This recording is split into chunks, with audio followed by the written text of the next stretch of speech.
J'adore son rire. En fait, je pense que j'aime le faire rire parce que son rire est tellement communicatif. Il essaie de me faire croire que je suis très drôle, mais il a pas l'air de se rendre compte que je fais rire que lui, finalement. Je sors pas mal avec d'autres amis. Lewis est plus casanier sur ce point. Et quand je suis avec eux, avec mes amis, je suis Mathilde la timide. Mathilde la calme, en fait. Avec lui, j'ai l'impression d'être extravertie, que je suis hilarante. Alors que je sais que pas du tout, en fait. Il y a un côté où Lewis, c'est le genre de personne à pas oublier les choses. Je sais que moi, si on me demande de ramener, mettons, un pull, imaginons, il y a eu une amie qui a oublié son pull chez moi, je la vois 2 jours plus tard, elle me demande de pas oublier de lui ramener son pull, et ben je vais oublier. Lewis, il va pas oublier. Mais pas dans le sens où il va préparer le pull, le mettre dans son sac, non, non. Il va juste y penser. Il pense à charger mon ordinateur portable. Alors que moi, j'attends que s'éteigne, je râle et puis basta. Il pense à acheter des épices. Moi, je me dis, oh, je mettrais bien du paprika. Bah non, Mathilde, la débile, tu peux pas, t'as pas fait les courses.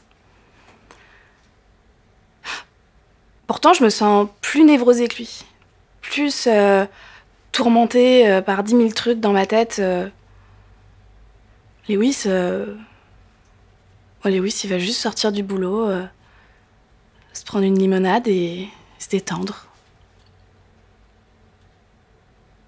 Il y a un truc assez marrant à savoir sur moi, c'est que j'ai jamais été détendue de ma vie, en fait.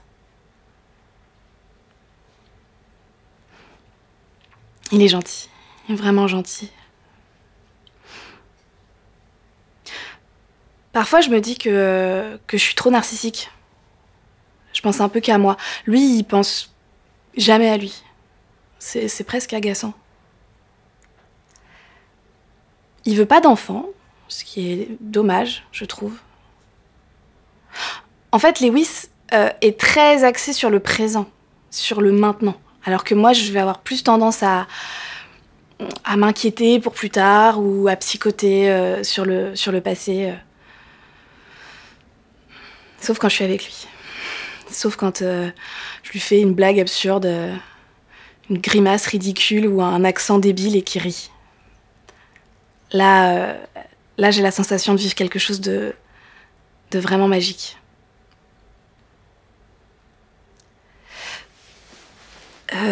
J'ai jamais été dans une relation aussi longue. Je crois que Lewis, si. Mais moi, j'ai plus de mal à me projeter avec quelqu'un. C'est la première fois que je m'imagine pas reconstruire une vie, reconstruire un couple après lui. Mon appartement, par exemple, c'est mon cocon, c'est hyper précieux pour moi. Et là, j'aime bien l'idée de vivre ensemble. De partager les tâches ménagères, de se faire du popcorn devant une télé-réalité américaine débile. Ouais. Et ça me plaît. En espérant que ça lui plaise aussi, hein. Bien entendu.